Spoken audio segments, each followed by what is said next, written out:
He's got a rocket with his name on it.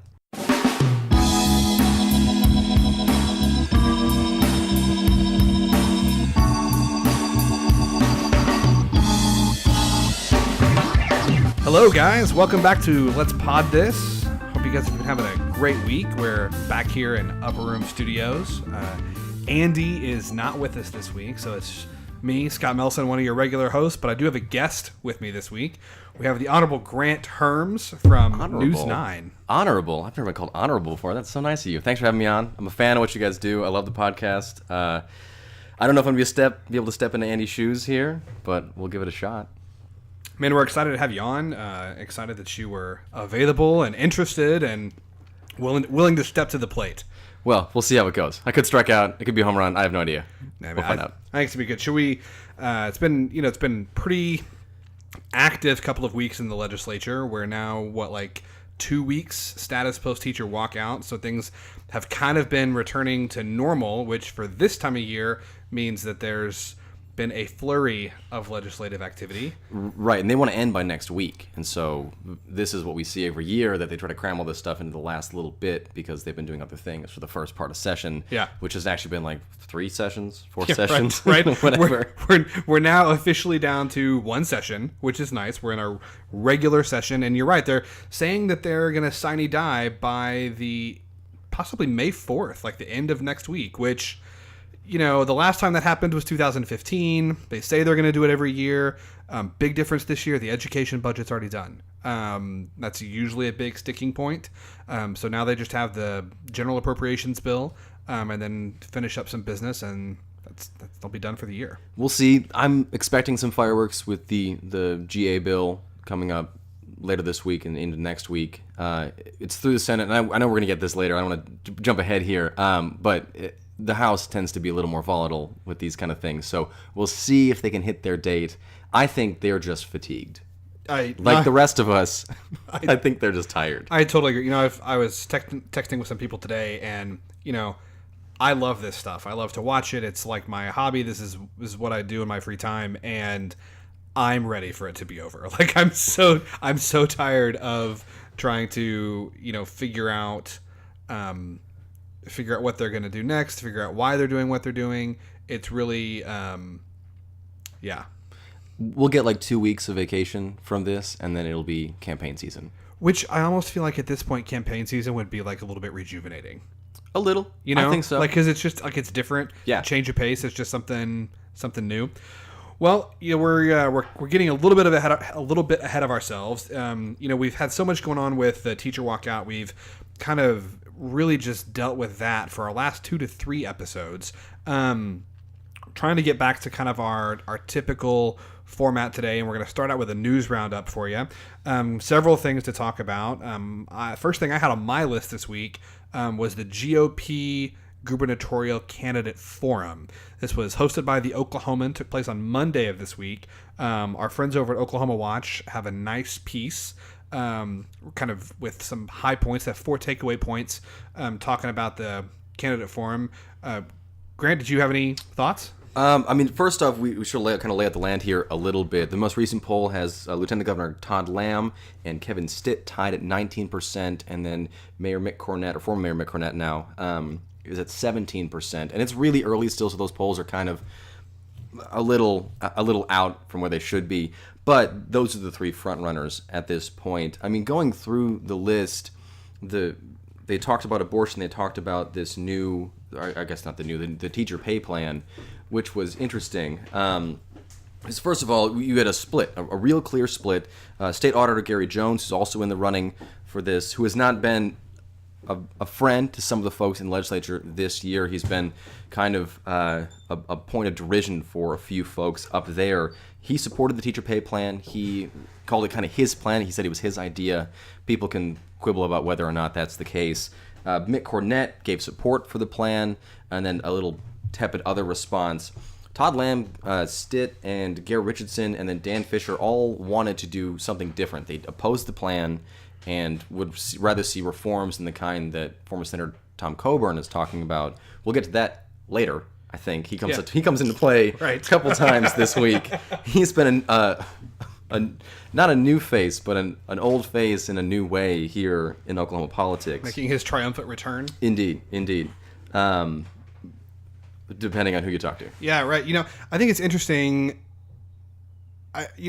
One of the things that was striking about the teacher walkout and that whole discussion is no matter what side of the aisle you tend to live on, for the most part, there was pretty widespread agreement that this was a problem, right? Like that education funding and teacher pay specifically was something that needed to be dealt with.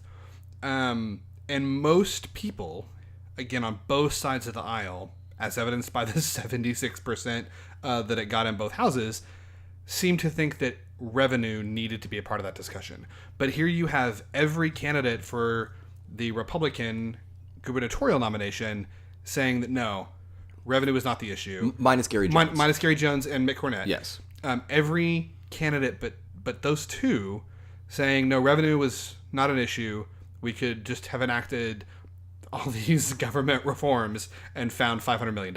And Cornett kind of had an interesting answer, which he's given before when people have asked about this, in the vein that, like, he supports the plan, but had he been governor, we never would have been here in the first place, which is fun campaign speak, but is not the best answer ever in a forum like that. Yeah, right. It's easy to say that you would have done better when it wasn't your job. Right.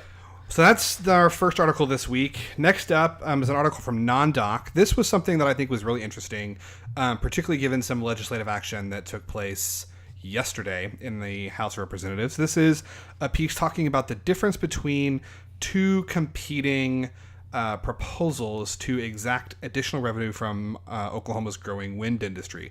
We've talked here on the pod, and I'll be brief. You guys know that I can go on about this at length. But two competing proposals: one to basically enact a gross production tax of sorts on wind industry and charge wind a tax for every megawatt hour of energy they produce.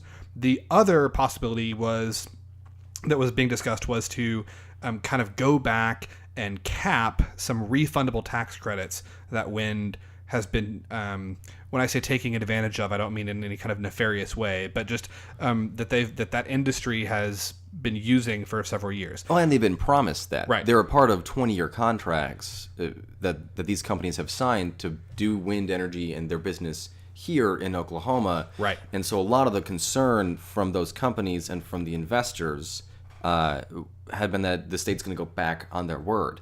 And this is something that, just for the podcast, because I haven't talked about this publicly yet, but I've seen emails. This is an exclusive. It's an exclusive. This is a Let's Pod This exclusive. It is. My bosses are not going to be happy about that. But it's a set of emails between Blackstone Financial Group's, an executive over there, and several members of the House leadership. And Blackstone saying, if you do this, if you take away these refundability, these tax credits, it's going to really color the way we look at future investment. And so what's been happening is that the House leadership, specifically the people who voted against oil and gas earlier this year, when it came to the other teacher pay bill, they're trying to get back in the good graces of oil and gas. And to do that, they're trying to knock wind, because oil and gas is just mad at anybody. But you've got real companies and real investors who can take their business to other states, because Andy said it before, I think, the wind blows anywhere. They can do it in Denmark, they can do it in Kansas, wherever. The oil's in the ground here, and so they're really trying to do this split, but it's the emails that eventually I'm going to have to get around to reporting on here, because I'm but one reporter, Scott. Those emails are pretty telling about the kind of situation that we're facing here when we talk about wind. Yeah, well, and just a point of just clarification, and Grant, you can let me know if I'm wrong. Blackstone Capital and companies like them, they don't just invest in wind. I dare say that they actually invest in oil and gas. I think that they own 10% of Devon Energy. They do. I'm pretty sure that they own another company who buys a whole lot of Devon's gas and a lot of gas from Continental Resources as well. So the idea that we can just afford as a state to kind of tick these people off and it's not going to tarnish our business reputation, or that if it does tarnish our business reputation, it's just the wind industry, so who cares? I think is a little misguided. I mean, would you think is that accurate? I think that's about right. It's just they really are the folks that get a lot of their money and a lot of their support, and frankly, a lot of what they politically believe is the right direction for the state that aligns with oil and gas, are really frightened right now. It's been a contentious year. It's been a contentious 4 sessions that we've had. It's a midterm election year, which demographics have been shifting. We can talk about that later if you want to. And so they're nervous about what's going to happen in November, and part of that includes what's happening from oil and gas. I mean, the front page of OIPA's letter to its members was a picture of the House board who voted I saw what. that. That was crazy, and that was a clear message to folks who voted not in the interest of oil and gas producers, that we're coming for you. Which, to me, and this is getting a little bit off track, but I think it's still worth saying. I think that this idea that raising the gross production tax from 2% to 5% is, not in their interest. I mean, I see that, and I understand the argument from oil and gas, but I also, to me, this is like a not seeing the forest for the trees kind of situation, or it's like not thinking long term. Yes, I get it that paying 7% is more than paying 5%, and paying 5% is more than paying 2%. I understand this costs you money, but can you imagine how voters, I mean, this is theoretical, how do you think voters would be feeling about the oil and gas industry in November if, instead of fighting tooth and nail to avoid any increase in the gross production tax for the last 15 months, if oil and gas as an industry had come to the plate and said, hey, you know what? We're not excited about paying more in taxes. We don't want money taken out of our pocket, but we also, our employees live in Oklahoma, right? Some of our shareholders live in Oklahoma. In some cases, our executives live in Oklahoma. Oklahoma has been an incredibly friendly business environment to the state for decades. Right now, we're paying the lowest gross production tax in the country. We're not advocating that the legislature raise the tax, but if the legislature believes that raising the tax from 2% to 5, 6, 7, whatever the number is, if the legislature believes that that's what's best for Oklahoma, we're not going to actively fight that. Sure. Do you see what I'm saying? Yeah, I understand what you're saying. They wouldn't do that, and they won't do that. I know they wouldn't. And I understand it's I know hypothetical. why, but it's just they're freaking out now about what, what's going to happen at the ballot box, or you could have just engendered yourself and gotten yourself a lot of goodwill in the state. You know what I mean? Right, and really, once you get outside certain bubbles, they do have a lot of goodwill already. And what they have to say is that, if we increase taxes, it's going to hurt jobs for our industry. And that scares a lot of people who aren't in the legislature but still bank on oil and gas. So it's a rock and a hard place. I don't envy the position of a lot of the mostly Republican leadership up at the Capitol right now when they're facing this kind of choice. Sure. I really don't. Sure. And to that, I would say, if you don't want to make hard choices, don't run for office. That's fair. That is fair. That is very fair. Tough but fair. Scott You know Nelson. what I mean? Nobody. I mean, you signed up for it, right? That's what they. That's what they did. I did not. Right, I did not. Although you're a reporter who has, I think, arguably at least as hard, maybe sometimes a harder job.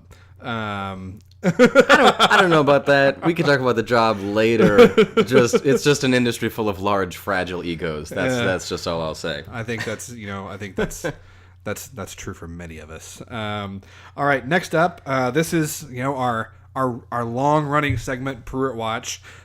Lots of developments in Pruitt Watch this week. The article we've got highlighted for you this week is from the folks, the Old Gray Lady, the New York Times. Have a piece that really just oh no, I'm sorry. Do people call it that? The Gray Lady? Yeah, dude. Oh, absolutely. I've never heard that. But I was wrong. I had looked at an article from the New York Times. The one that we ended up going with is an article from Politico that talks about that the Honorable Scott Pruitt, EP Administrator, has actually even started losing support from Republicans on Capitol Hill, up to and potentially including our own Senator Jim Inhofe. What Inhofe said, which for those of you who haven't read the article yet, and you should definitely go read that article and read anything by Eric Lipton at the New York Times, who's been following Pruitt for several years here.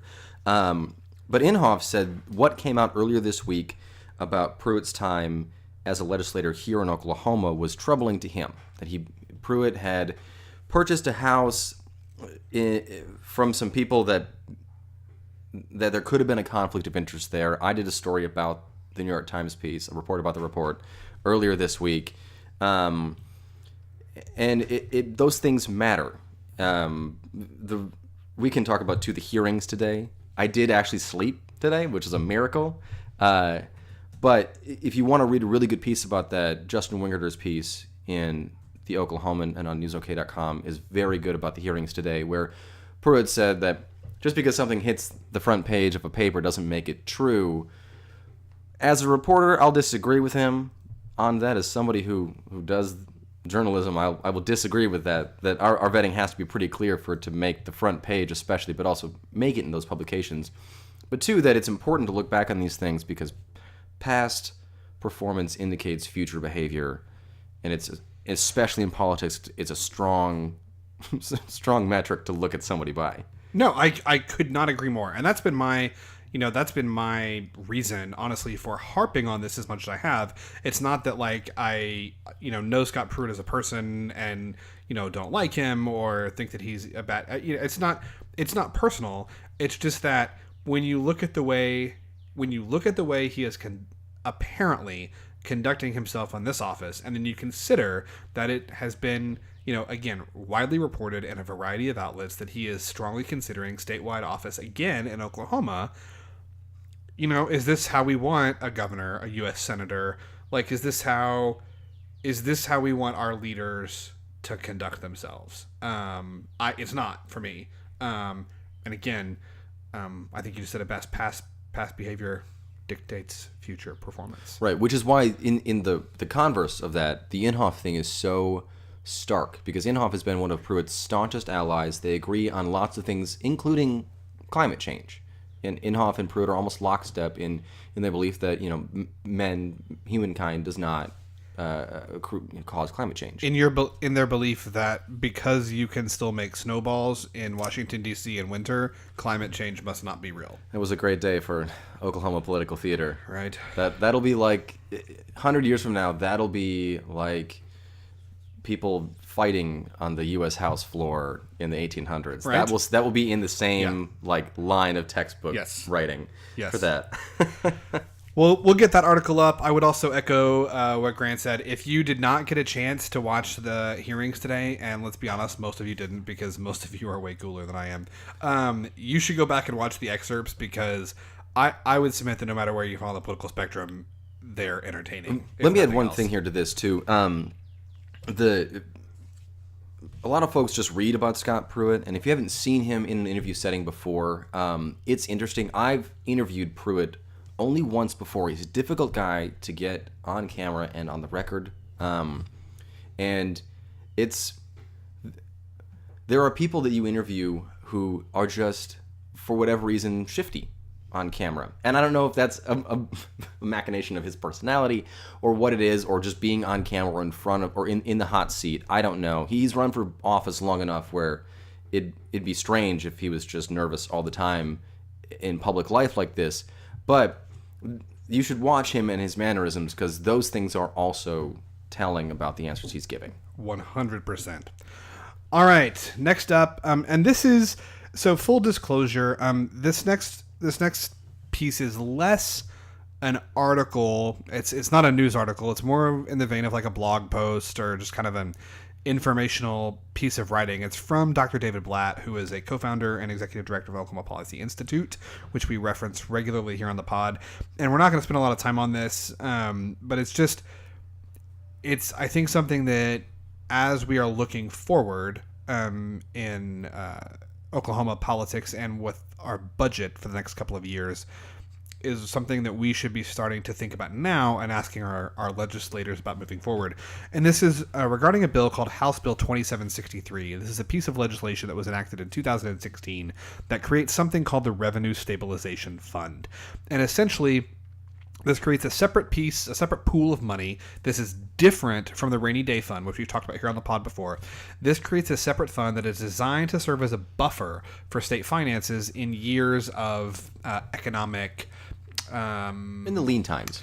Yeah, in the lean years. Exactly. And so what this does is it looks at certain sources of revenue in Oklahoma. So like probably the biggest examples are the gross production taxes from oil and gas, corporate income taxes, other revenue sources that tend to fluctuate significantly. And every year it looks at those collections.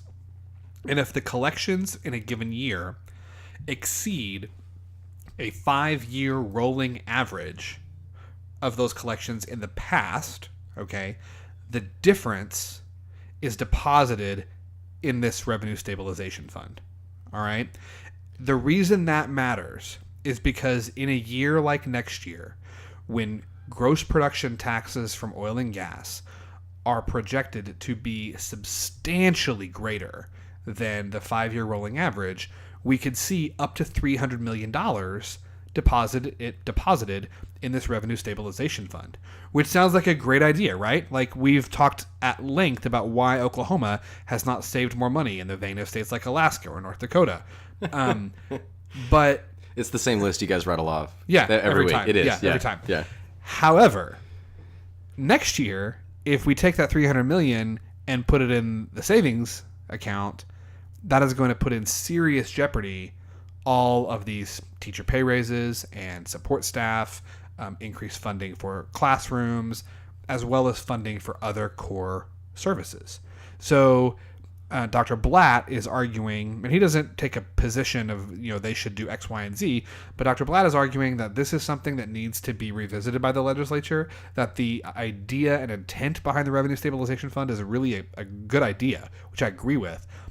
But right now we need to tweak the implementation of it. And the way that I would put it is, if you had a change of your job at home, or you took a pay cut, okay, and your income dropped by 50, 60%, or we'll just use 40% since that's the average cut to state agencies, and your income dropped by 40% a month, that is probably not the time to start building your savings account, right? The time to start building your savings account, like you live at that 40%, you build up some credit card debt, you deplete your savings, like you got to get back on your feet before you can start putting half your income in savings.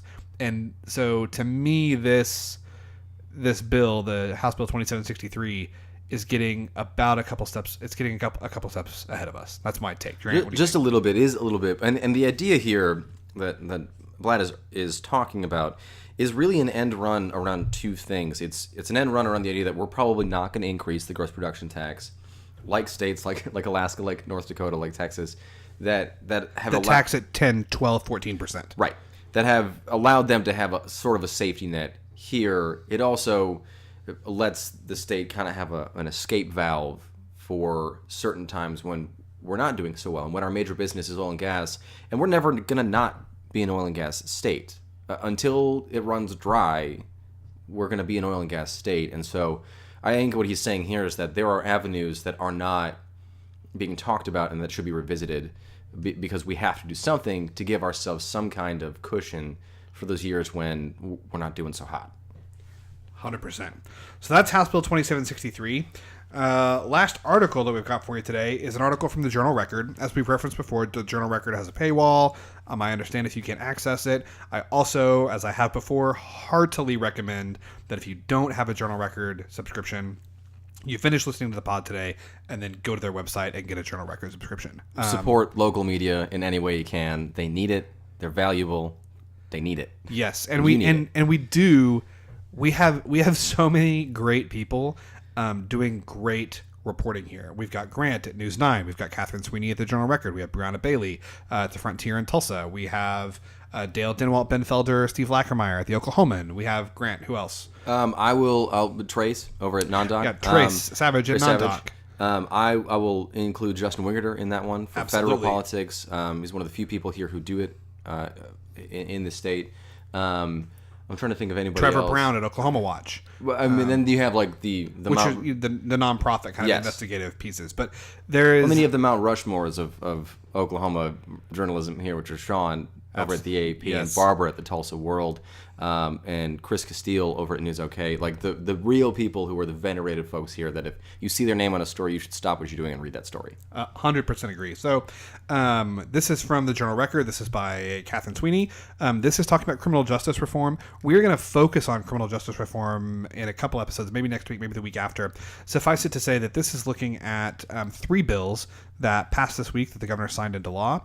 The first one is Senate Bill 786. This changes the sentencing guidelines for burglary and removes the mandatory minimum of 2 years for a second offense. That passed, and the governor signed it today. Senate Bill 649, which reduces enhanced sentences for repeated non-violent felonies, particularly those involving controlled dangerous substances. That passed, and the governor signed it as well. And then lastly, Senate Bill 689. This lets felons who are serving life for non-violent crimes reassess their sentence after 10 years. This passed. The governor signed it today as well. There was also Senate Bill.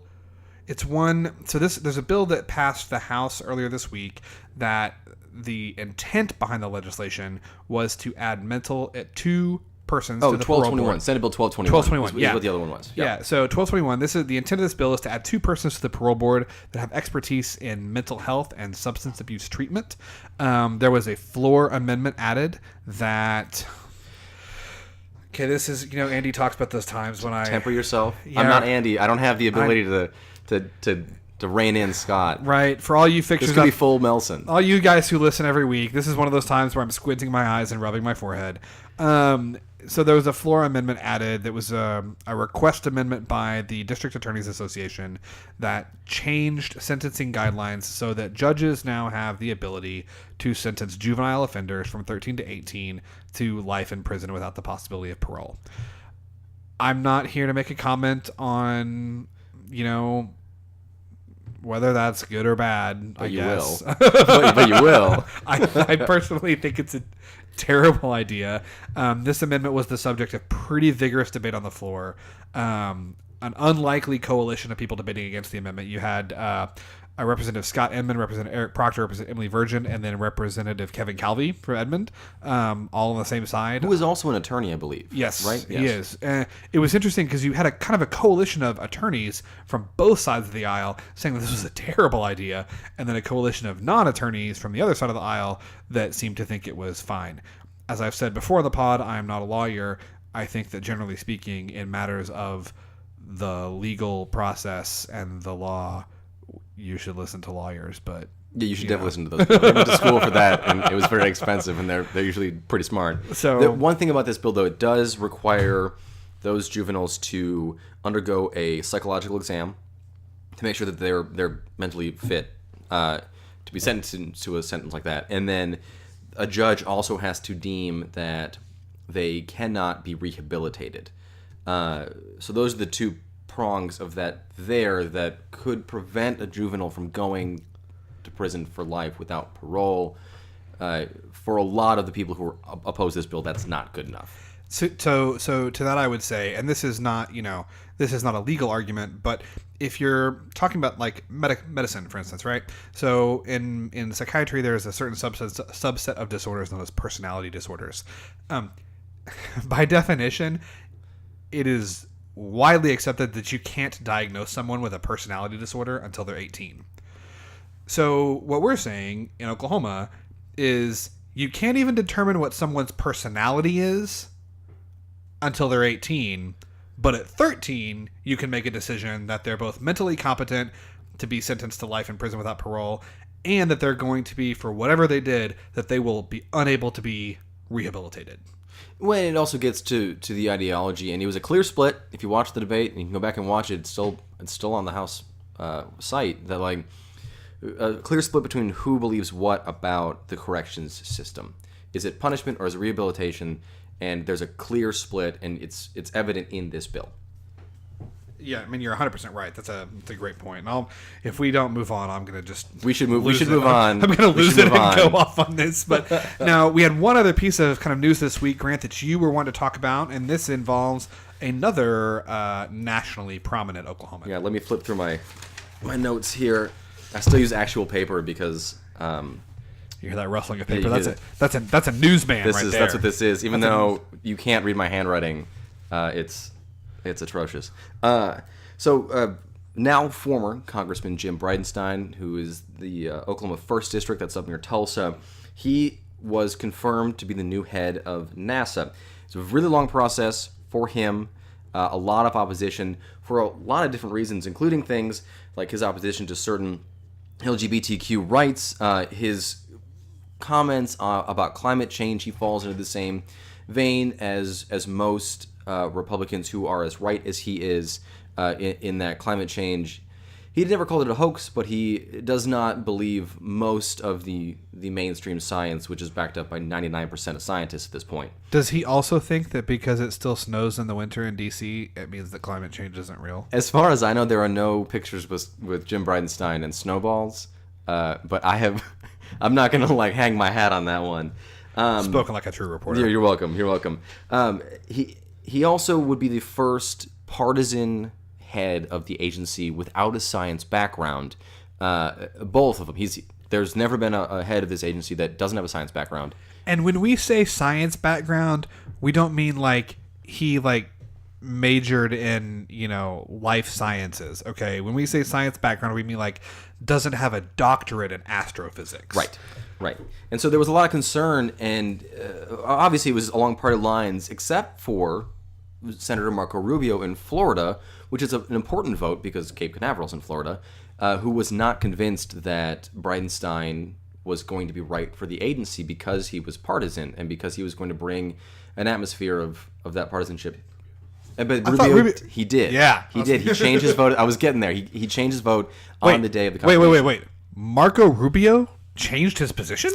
Strange, right? That's weird. Has that ever happened before?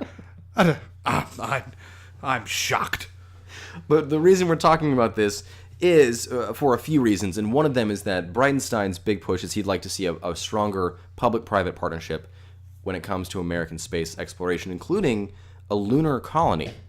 I like science fiction as much as the next person. We've been talking about this kind of thing for a long time, but have not really had a good plan about how that works. And the idea is that a lunar colony for Americans, Earthlings, I don't know. I guess I don't know what that would be at that point, but I want to go on record and say that is the first time the word Earthlings has been used on the pod, and it makes me happy. You're all welcome. But it'd be a refueling stop to go to Mars, which is what Vice President Mike Pence made a clear point of saying that we're going to go to Mars during his speech about Bridenstine during the confirmation. He also wants to mine the moon. He wants to mine the moon. There are influences of friendly faces to Bridenstine from oil and gas in Oklahoma. It's an interesting concept. I don't know if there's anything on the moon to mine or drill for, but can we not just leave the moon alone? I mean, whatever. It's fine. He's a lunar enthusiast. Whatever. It's fine. But back here on Earth, his time in Tulsa was also under scrutiny while he was at the Air and Space Museum up there, specifically for an incident where he ran that nonprofit up there. It's a nonprofit museum. There was an air show, and he got a rocket racing league to be a part of the air show. And the rockets weren't vertical; they would go up and then go horizontal, but they were rocket-powered jets essentially.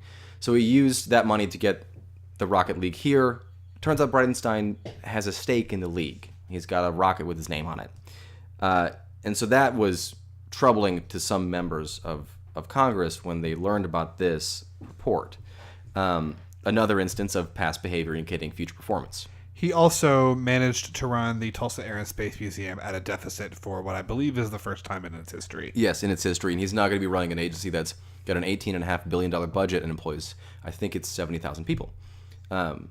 I think that's probably larger than the NASA Air and Space, the Tulsa Air and Space Museum. Just a little. I think it's just a little. And so now his seat's vacant. And from what I'm being told, I have not heard from the governor's office yet, and I haven't heard from the state election board yet, but the Tulsa County Election Board has said there is not going to be a special election to fill his seat until November because he resigned in an election year, and so they're just going to wait it out. So that means about 700,000-ish people, 711,000 I think is what it is, people in Oklahoma District 1, the first Oklahoma district, will not have a voice until November. And it'll be on the radar of a lot of folks here and a lot of folks nationally because of what's been happening in in federal special elections and those seats being flipped from Republican to Democrat, and what's been happening in Oklahoma politics, because our 8 special elections have shifted metrics left, have shifted them Democratic. Markedly. Yes. In some cases by close to 20 points or more. Right. And so in a recent 538.com poll, Oklahoma comes in second for swing shift from party to party. Still solidly Republican. Like, for those of you out there who are Democrats, and this is exciting for you, hold on a second, because it's not like Oklahoma's going to turn blue overnight, but it is going to be a race to watch because of those kinds of shifts. Beautiful. Well, I think, Grant, that kind of wraps up our news roundup for the week.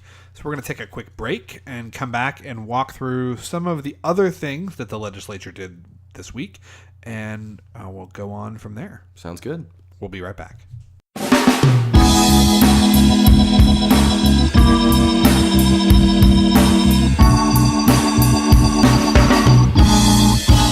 All right, guys, we are back. So here comes your legislative recap for the week. Some of this is stuff we've touched on a little bit already. We'll get into a little bit more detail. The bulk of the discussion is going to focus on the budget bill, because that's the main piece that we've seen discussed this week. But first up, we've got Senate Bill 888. So if you'll recall, last week on our most recent episode, Andy and I were talking about how there was a supposed deal for a wind gross production tax that was going to hit House floor on Monday.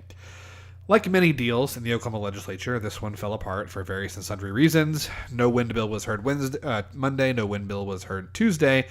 And then here comes Senate Bill 888 on Wednesday afternoon. Senate Bill 888 is a bill that had an amendment added on the Senate side. An amendment added on the House side in committee that caps the refundable wind tax credits. So the short version, the argument from the folks that are sponsoring the bill and sponsoring the amendment is that the wind industry is taking advantage of Oklahoma because in years when they don't actually owe any taxes, they have no tax liability, they have this refundable tax credit where the state actually writes them a check. On average, those checks are totaling $70 million a year.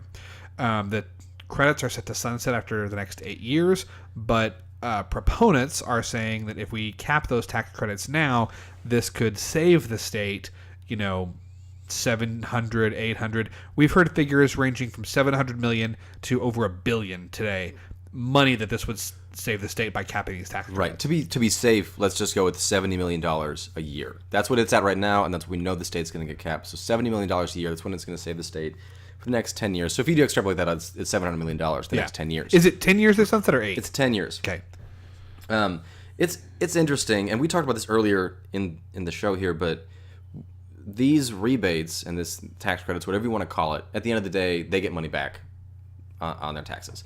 They're promised in 20-year contracts to these companies that have come here, and depending on how you feel about multinational corporations, you may not like that some of this money is leaving the country or leaving the state, but these businesses are here, and the state has promised them these things, and we said earlier too that you'll hear from opponents of this that it may not be a great idea to end up on green energy's blacklist. 100%. And one thing that I think is important for us to point out, because Andy and I have referenced those contracts on the pod before, and we have not been clear about this. The state of Oklahoma does not have a contract with any of these wind companies, okay? When we reference contracts, what we mean is that when these wind companies went to banks, okay, to get financing for the projects that have costs in the hundreds of millions or often billions of dollars, banks apply metrics to see if they will qualify for the loan. And one of the criteria that they use is where is your income going to come from and what is the tax liability. So written into these contracts when wind companies get their loan is the idea that they're getting this refundable tax credit from the state.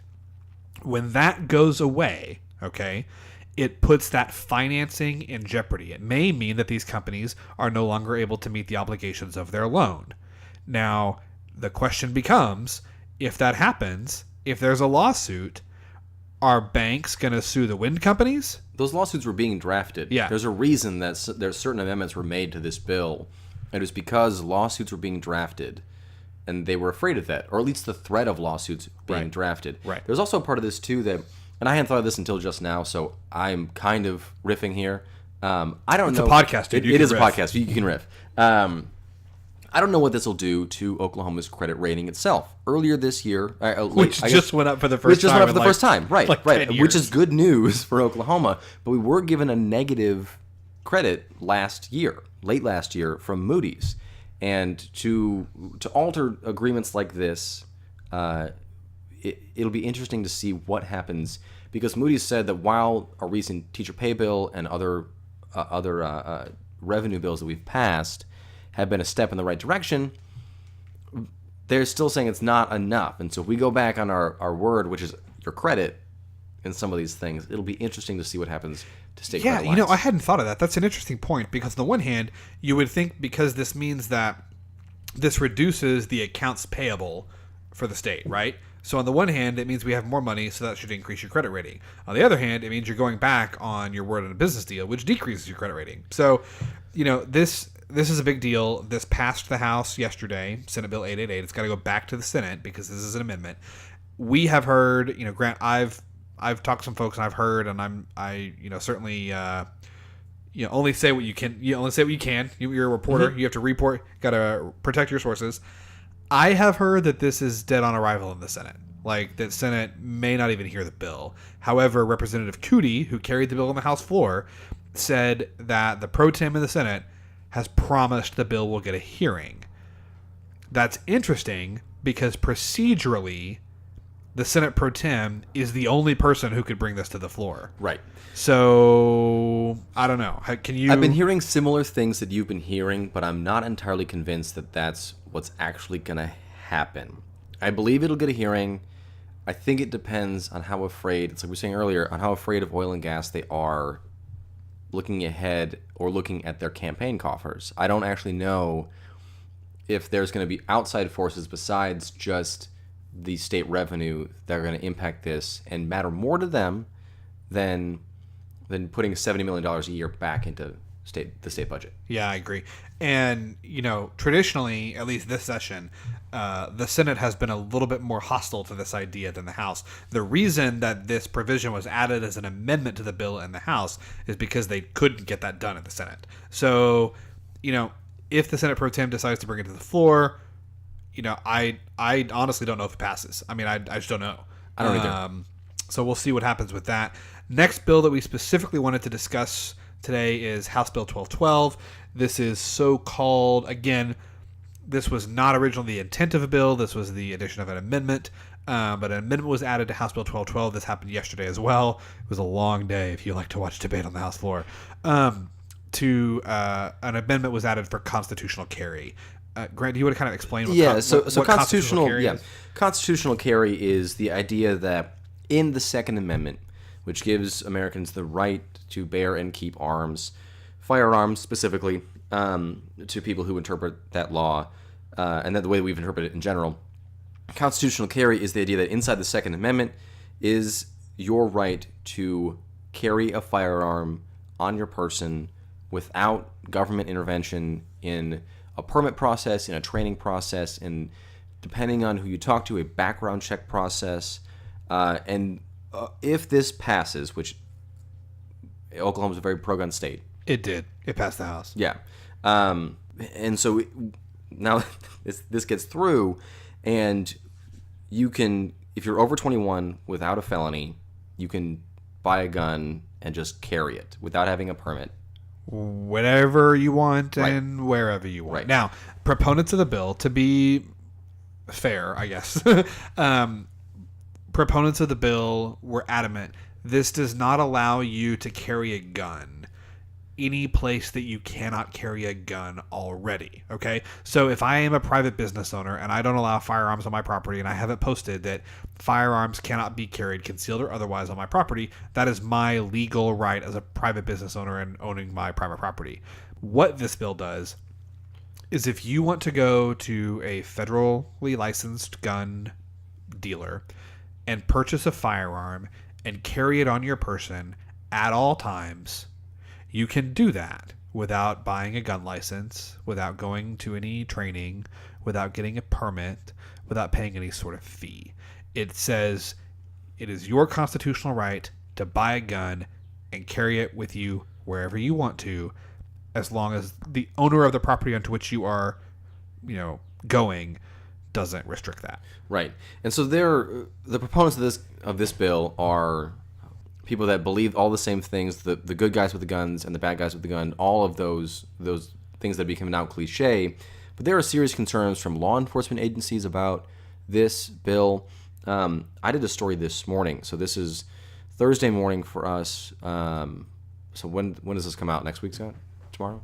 Tomorrow, probably. Tomorrow, maybe Saturday morning. Saturday morning. Okay, so it'll be a couple days past when you're listening to this podcast, but the Oklahoma City Chamber of Commerce had said, don't vote for this bill. It sent a letter to its members telling their lawmakers not to vote for this bill out of concerns for businesses, that it'll strip the rights of certain business and property owners and their ability to prevent people from carrying guns in their buildings and knowing who is carrying when. And it also potentially could impact like the NCAA tournament, basketball tournaments. Exactly. They don't want to come to states and cities that have constitutional carry, right? Golf tournaments don't want to come to places that have constitutional carry. It makes hosting large events a lot harder. Music festivals, conventions, like the list of places goes on and on and on. Someone asked the question of Representative Cootie, why do you feel like gun owners don't need any sort of training to be able to carry a weapon? And Representative Cootie, this was the answer that he had when he wrote his original bill. So Representative Cootie had a bill that would do this same thing. That bill was not heard, so he offered it as a floor amendment. Representative Cootie's answer was, okay, it's not that people don't need training, but any responsible gun owner is going to get more training than the law currently requires. Which may or may not be true, but to have a state law that requires training is generally seen by most gun trainers, people who train you to use firearms. Mandated training is always best. Well, and the other thing is, the question was asked on the floor, and I watched the whole debate. There's nothing in this bill that says it only applies to responsible gun owners, right? Like, there's the idea that the other thing Representative Cootie said is, well, there's no amount of training that government could mandate that would be sufficient, so government shouldn't mandate any. I feel like that's a circular argument, and it really bothers me. The other thing this is just a point that I found entertaining.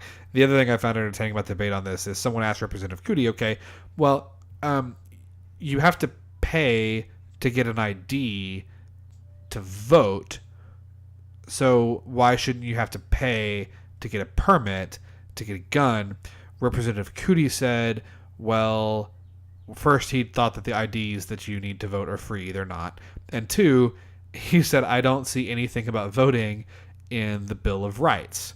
To which Representative Stone, who asked the question, said, and I will echo, the bit in the Constitution about voting comes before the Bill of Rights. There's like a whole couple of pages of the Constitution that actually happened before the Bill of Rights, and that's the bit that talks about the voting. So it was a stark answer that made Representative Cootie, and I don't know his history with constitutional law, but it was a startling answer, I'll say. I think that is probably the best way to characterize it. Yeah. So that's constitutional carry. I want to say one more thing about the constitutional carry bill. So the reason that I looked at this bill is not because, and I think I'll loop you in here, Scott, too, that the reason we talk about this bill, it's not that we're anti-gun or anything like that. It's more so that this isn't one of those things that the state will do that will drive away business. And it's once again ignoring the call of people who try to recruit businesses into this state. Yep. And businesses say the quality of life in your state is not good enough for our employees. We don't feel comfortable bringing our business there. It's what happened when people kept saying that if we raise taxes it'll drive away business. The Oklahoma City Chamber of Commerce said, that's not the case. It's actually the last thing. This is also in that vein. And these people aren't liberals. These people aren't tax and spend Democrats. The Oklahoma City Chamber can be described as many things. Liberal is not one of them. Right. So when they talk about these things, they're the people you listen to. And for them to say something like this could drive away business and revenue from the state, we should listen. Well, and I think that's a great point, Grant. And the other thing to emphasize here is this is not theoretical, okay? Representative Cindy Munson, she had on her Twitter feed this afternoon, there are real businesses who want to come to Oklahoma and don't because of laws like this. When Representative Munson put this on her Twitter, on her Twitter? On her Twitter. That's a different app, I think. Right. When she put this on her Twitter, she was specifically referencing a Senate Bill 1140, which also passed the House today. I'm not going to spend a lot of time on it. Senate Bill 1140 is a bill that says that agencies who are child-placing agencies, so that means that they are placing children into foster and adoptive homes. Senate Bill 1140 says that child-placing agencies can opt not to place children into homes that violate that particular agency's written religious and or moral beliefs.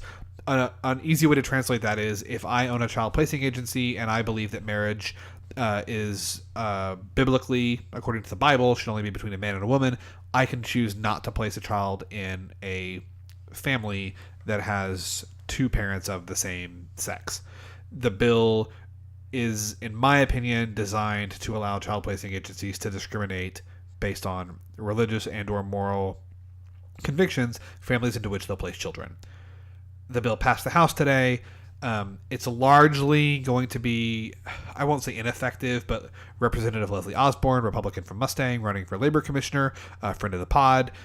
Representative Osborne added an amendment in committee that says any agency that accepts federal funds, which is like all of them, can't use this provision, so it kind of guts it. How does AJ Griffin feel about Senator AJ Griffin, she's not running again in November, but one of her legacy pushes, I'll say, for her time in the legislature has been the Pinnacle Plan for foster parents. Right. What has she said about this? I haven't seen anything. So Senator Griffin in the Senate, when the bill originated in the Senate, Senator Griffin argued against it on the floor for sure. I believe she argued against it in committee. She voted against it in both places. So I haven't spoken with AJ, but I think I could characterize her. I don't think it would be inappropriate for me to characterize her position as being against this. Okay. But, the bill is largely gutted. It passed the House today. But Representative Munson's point is, there have been hundreds of millions of dollars of potential business investment in Oklahoma that are staying out because of this law and laws like it. And I would venture to guess a company like Amazon, which Oklahoma was in the running for their second headquarters, these things matter to them. Yeah.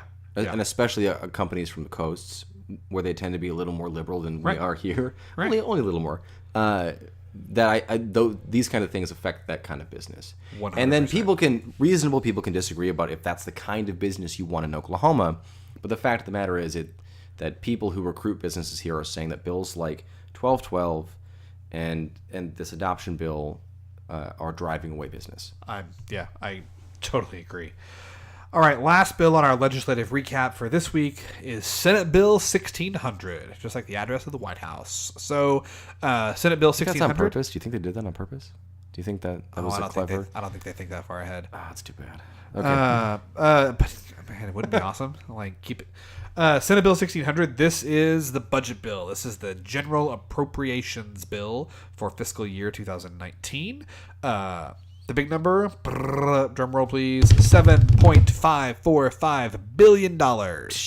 Right, there it is. There's the symbol. This is an increase of $725 million over the current fiscal year.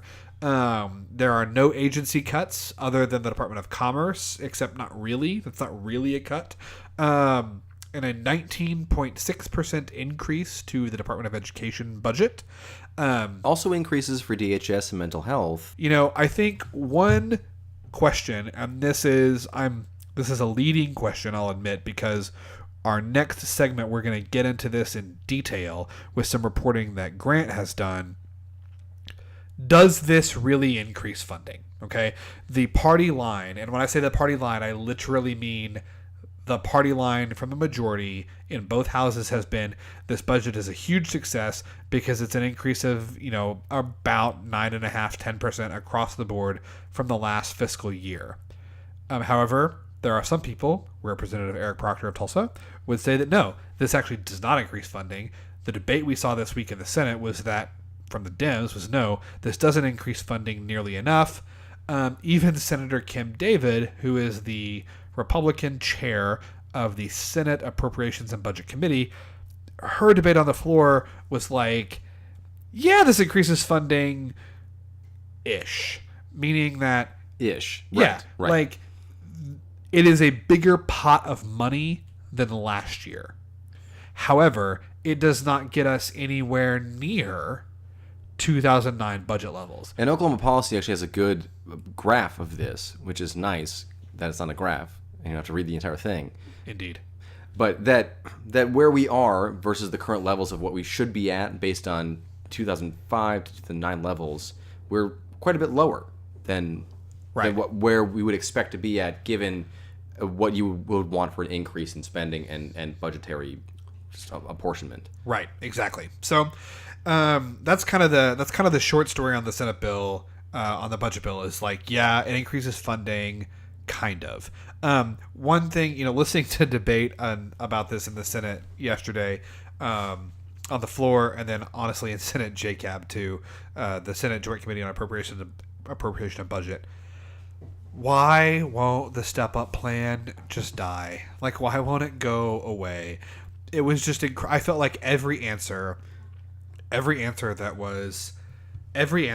every question that was proffered in committee or on the floor, well, don't we need more funding for this? And don't we need more funding for that? And doesn't this agency deserve more money? And the answer was always, well, Senator, you didn't vote for Step Up. If you had voted for Step Up, there'd be more money. So stop your complaining. The answer to that question is twofold.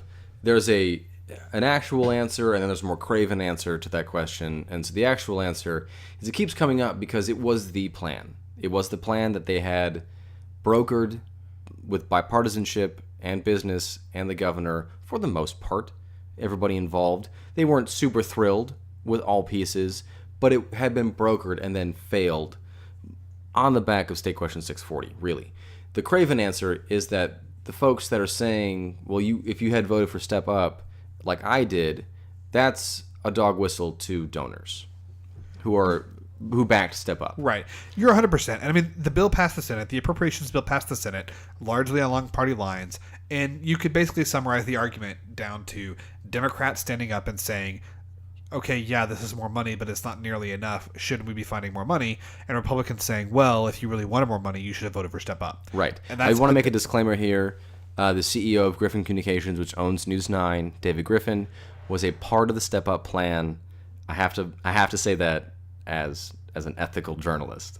So that's kind of where we're at in the budget. The budget passed Senate JCAB, passed off the floor on the Senate yesterday. It will be eligible to be heard on the floor of the House tomorrow, where it will be heard and is largely expected to pass, though we will be subject to, I'm sure, at least an hour, if not several hours, of spirited questioning and debate on the measure. I can't wait. That is going to be our legislative recap for this week. We're going to take a quick break, and we will be back, and Grant is going to take us through a discussion of some reporting that he has done that I think is really interesting, that looks at the question essentially of, what does it mean to fully fund an agency? And if we fully funded government agencies in Oklahoma, what would that look like? Stick around. It's really interesting, especially the perspective from the department heads about what they want and what their employees want. Awesome. So, Fixers, stay with us, and we'll be right back.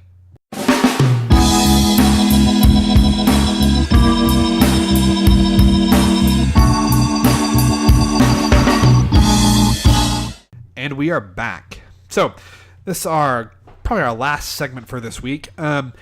You got this idea to approach agency heads, call up agency heads, and there are something like 65, right? 65. There are 65 government agencies in Oklahoma that are funded by the appropriations process. Now, this is I'm not going to get too far into this because it's really a discussion for a whole nother pod, but when we talk about the Oklahoma budget, there is what is called off the top funds, and then there are appropriated funds. So off the top funds is money that basically is like it comes into the treasury, but then the legislature does not have any say over where it goes. We have to spend that money. Right. And we have to spend it in a certain way. Like it is legally, it's already set in stone. This dollar goes to, like, this dollar gets split into this many parts, and those parts are distributed in this way to these agencies. Okay? That money, the off the top money, is not what we're talking about necessarily. We're talking about money that's appropriated by the legislature. Right. We're talking about the 7.5, 7.4 $5.4 billion coming from Right. GR, general revenue, that Right. the legislature appropriated. Right. Grant got this idea. He was like, I'm going to ask all 65 of these agencies, I'm going to call the agency directors and say, what do you need to, one, fully staff your agency? Okay. So you have no openings. 2, you're running at maximum efficiency. And 3, you're delivering all the services that you are legally, either by statute or the Oklahoma Constitution, obligated to provide our citizens. Right. And so there are no new programs in what I'm asking them to talk about. There are always things department heads would like to add to their departments. But would it bring your IT in line with where we should be in 2018?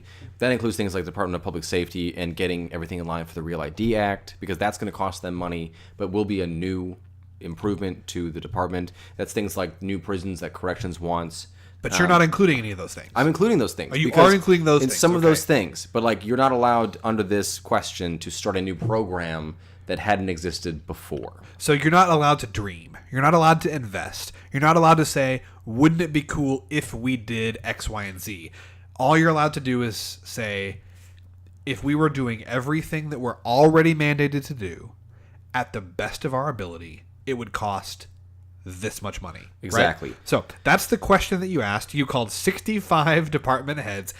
How many did you hear back from? I've heard back from 5 so far with actual numbers. Others have gotten back to me and have asked for some time to get this. This piece isn't going to be out this week. It may or may not be out next week by the time the budget is finalized. It just depends on how soon I can get these numbers. Frankly, it's kind of been like trying to herd cats with a pack of dogs. Nice. Well, I'm going to kind of step back now, and I want you to just kind of take us through what you've found out, Right. and what you think it means. I will do that happily. And so the places I've heard back from so far have been 5 of the 65 agencies. That is the Department of Ed, Department of Human Services, the Department of Corrections, ODOT, the Department of Transportation, and ABLE, which is funny because their budgets vary wildly. So Common Ed, $2.9 billion. That's their ask this year. That's what they're saying is or the Department of Ed rather. That the $2.9 billion is what they're asking this year, and that's what they say is their fully funded wish budget. Department of Human Services comes in at $729 million. Corrections, which was kind of the first and the reason that I started this, because Director Joe Albaugh knows he's not going to get the $1.5 billion he's asking for, but is making a point to keep asking for that kind of number because that's what it'll take to fix corrections in Oklahoma. I'm going to move my papers again here. To fix corrections in Oklahoma, but still without making any new investment. Exactly. No new programmings on rehabilitation. No new, just to kind of get us to baseline offering programs and services that they already do. Correct. Okay. Correct. And the last one is the ABLE Commission, which is the Alcoholic Beverage Commission in the state here. They want $3 million. Like I said, these things vary. So that, all those added together, come to $6.4 billion. And I have 60 other agencies to hear back from, meaning we're easily going to go over what the current appropriated budget is for the state of Oklahoma. I also want to make this really clear that department heads and folks that I've been talking to are not unappreciative of the work that happens at the legislature. They know that there's only so much money, the pie is only so big, and they only get a sliver of each pie each year. And a lot of them, it's hard for them to just understand what I'm asking because one, they're afraid that they're gonna get dinged by legislators by their answers to in this story, even though it's kind of a hypothetical story that I'm just pitting against reality. Two, I had one of the department heads describe it to me like it's hard for me to answer this question because it's like asking for your monthly budget if you made $1 million a year. Right. It's so interesting to me because when the other day when you and I were talking about this story, you talked to one department head who said, like, I want to answer that, but I can't. Like, I have hundreds of vacancies in my department that I'm holding open because we need cash flexibility, and I don't have that. And the only way I have that cash flexibility is to budget for positions and then not hire people to fill them so that we have enough cash to operate these other, like, kind of emergency almost. Like, is that accurate? Right? That's like, right. On top of cuts they've already taken. So right. that agency is really down close to 2,000 people here. And they're keeping 800 to 900 positions vacant. Which is astonishing. And right. to put this in context, I think in percentages, depending on the situation, can be really helpful. So you said this is $6.4 billion, right? Right. $6.4 billion from 5 agencies, no new investment, just to kind of bring them up to code, for lack of a better word. That's 85% of fiscal year 19 total appropriations across the state.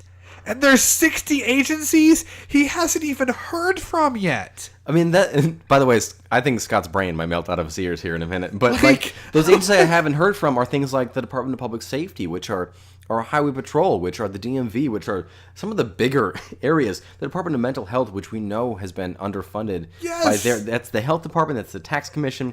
That's the Office of Management and Enterprise Services that we talked about before.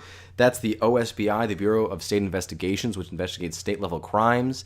So which has been now consolidated with the Oklahoma Bureau of Narcotics, and so that budget will increase in itself. My mind is boggling. So we're easily going to be way beyond what the state can appropriate right now, and I'm gonna get texts and emails and calls from people who are like, "So then, what's your plan?" It's not my job to have a plan. It's just my job to lay out the reality of what's happening here. Is that our state agencies know that they're not going to get the funding they need and have been doing the best that they can for the last near decade now with what they're being given. And it's interesting, and we talked about this the other day too, that there are metrics to look at this by. I think the most valuable is to look at it, your state budget per capita, because different states have different populations and money. I 100% agree. Oklahoma is spending somewhere, depending on what year you're looking at, $1,200 to $1,700 a person. And since you brought Minnesota up earlier, Minnesota spends $12,000 a person, roughly, a year. This conversation is really about, are we willing to do what it takes to fund a state at the levels that it should be funded, or do we think, like the new group run by Senator Tom Coburn thinks, that there's a lot of waste and fraud in the government and we can find it there. And those are ideological differences, but the people who run these agencies are no slouches. They are not partisan hacks most of the time. I can't say that for everybody on the list. I don't know all of them personally. But most of the time, they just want to do their jobs to the best of their ability and do the services that they were put in those agencies to do. And so it's so far, and there are conversations that I've had with these people that they don't want me to report certain numbers quite yet. Sure. But those conversations have still been stark about what they think they need just on the back of the envelope numbers. Yeah, and I think that this kind of, if we're going to say, like, what does this boil down to, or like, what is the main idea? I think that this kind of echoes the idea that we have been systematically underinvesting in our state for years, if not decades. And that has consequences, right? Like, everyone wants great roads and great bridges and great schools and great government, but no one wants to pay for that. But eventually you have to start paying for it. And the longer you go, the more expensive that it gets, right? Like, the more you cut, the more ground you have to make up later. Like, well, that's math. Right. Like, I mean, but which is not the strong suit for many of our It's not my strong suit leaders. either. So I think this, I think this idea that you had, I think this was a great project. I'm excited to hear kind of where it continues to go. I absolutely want you to come back and keep us kind of like informed on what you're hearing about what our agency heads are, what they need to really operate well. And in fact, I'll even throw this out there now. As you're kind of working through this and hearing back from people, if any of them want a platform to come on and talk about, like, hey, here's what we would need this money for. We have 2 microphones right here that we're not using right now. So they're welcome with us anytime. And if you lead an agency and you're listening to this, call me back. It's in your email. Just drop a dime. Give me a ring. I will say that some of the cuts that we've made have been due to downturns in oil and gas, and there's no ignoring that. Sure. And a lot of folks will read this piece whenever I get it done, or hear this piece whenever I get it done, and that's a valid critique of the state budget. This is just a look at what we, according to the people who run these agencies, what they think they need to be at full capacity doing the services that they have been hired and are paid to do.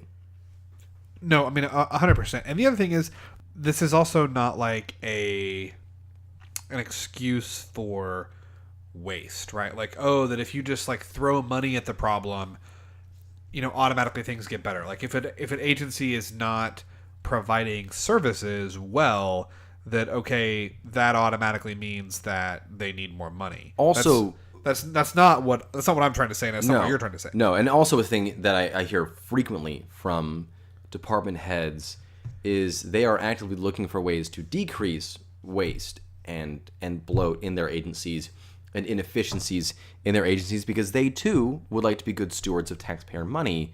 They didn't get here to waste money. By and large, the folks I've been talking to believe that. I've not actually heard anything from those people yet. That I've not heard from someone saying, I just take their money and do whatever I want with it. There's mismanagement. There is that we saw that this year with the Department of Health and the Department of Tourism earlier this year. I'm waiting to hear back from Senator Coburn's group, Oklahoma Taxpayers Unite. They think there's $660 million in waste, fraud, and abuse and bloat in Oklahoma government. I have not heard back from them about what that plan is and where those numbers are. If that's the case, I'd like to know. But what I'm understanding from people here is that they and their employees feel unfairly maligned by conversations like that, because that's not why they go to work, and it's not how they do their jobs. Right. Well, so what's your, Grant, as we're kind of winding down here, what's your takeaway from all of this? Where would you, what parting thoughts do you have for our listeners this week? It's been an interesting year to follow this from both a journalistic aspect and from someone who, for all intents and purposes, has adopted Oklahoma as his home state at this point. It's been a really big year for people who have not normally been involved in Oklahoma politics, and a lack of involvement has gotten us to where we are now, which is a lot of dissatisfaction. It's exciting to watch what's going to happen going forward because those people are involved. And whether or not Oklahoma is going to change radically or change a little bit or just enough, I don't know, but it'll be exciting to watch that happen. No, I totally agree. And, I think you're right. I mean, trying to get people to engage with government at a higher level than they do currently. I mean, that's what we're all about here, right? That's why Let's Fix This exists. That's happening now. I think certainly we saw that happening in the teacher walkout. I hope that it continues to happen. I think that if it continues to happen, and this is not intended to be a partisan statement at all, because talking with folks that were at the teacher walkout, it was not a plurality of Democrats by any means, right? Like by any means, I don't think you can lump that group into one basket or the other. I think that people are starting to pay attention, and I think that's really exciting. And I think that more people paying attention only means good things for us. It can only mean good things. It can only mean good things. Yeah. The more informed you are, the more engaged you are, the better and more responsive government is going to be to you. Yeah, 100%. That's it. 100%. Well, that's probably about time for us to wrap it up for this week. I want to give several thanks. First, I want to thank everyone who came out to our Capitol Day today and met Andy at the Capitol. I was not able to be there, unfortunately. But thank you to Representative Dunnington, Representative Munson, who came and spoke to our group. And if you were at the Capitol today and went and spoke with your representative, good for you. If it was if you're an old hat at this and you do that all the time, thank you. We need more people like you. If this was your first time, congratulations and thanks for coming. Next, I want to say thank you to everyone who came out to our advocacy sessions. So Andy and I did a couple of advocacy trainings, walk out to what's next on Sunday and Monday earlier this week. Did one here in Oklahoma City, one in Edmond. We had about 60 people at both of those. It was a lot of fun, a lot of exciting comments, a lot of really engaged people that came and had some great kind of reflections on the walkout and great questions about what happens next. And it was a lot of fun, I think, for both of us. I think that we're going to be doing some more of those in the future. Stay tuned and we'll let you know when and where that's going to happen. We hope you can join us. And last but certainly not least, my sincere thanks to Grant Hermes from News 9 for being on the pod today, serving as my partner in crime that Andy was not able to join us. We look forward to having him back on the show with us, just as a regular contributor, but also to keep us informed about what he's hearing from department heads of state agencies about where they feel like we should be as a state. It was my pleasure being here today, really, Scott. It really was. I don't know if I did enough to make up for the absence of Andy, but it was a pleasure being here. Oh man, it was great. It was a good time.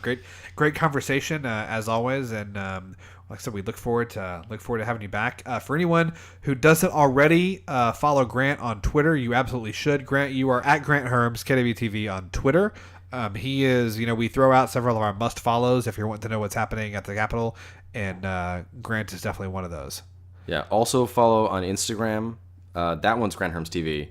And then Facebook as well. All of my stuff just goes kind of everywhere because I don't sleep some days. Because you're a millennial. Exactly. All right, guys, that's going to wrap it up for this week. So that brings us to the end of the episode. Remember that you can connect with us on Twitter and Instagram at Let's Fix This OK. I, Scott, am at SC Nelson, and Andy is at AndyOKC. You can also like our Facebook page at facebook.com/Let's Fix This OK. Our website is letsfixthisok.org, and there you can sign up for our newsletter, read our blog, find resources and details about upcoming events. Our podcast is edited and produced by Andy and me, and Let's Pod This is a member of the Mostly Harmless Media Network. Our theme music is provided by the Sugar Free All-Stars. Let's Fix This is a nonpartisan, nonprofit organization who strives to educate and equip all Oklahomans to engage with their government. We encourage you to get involved in any way that you can. And remember, decisions are made by those who show up.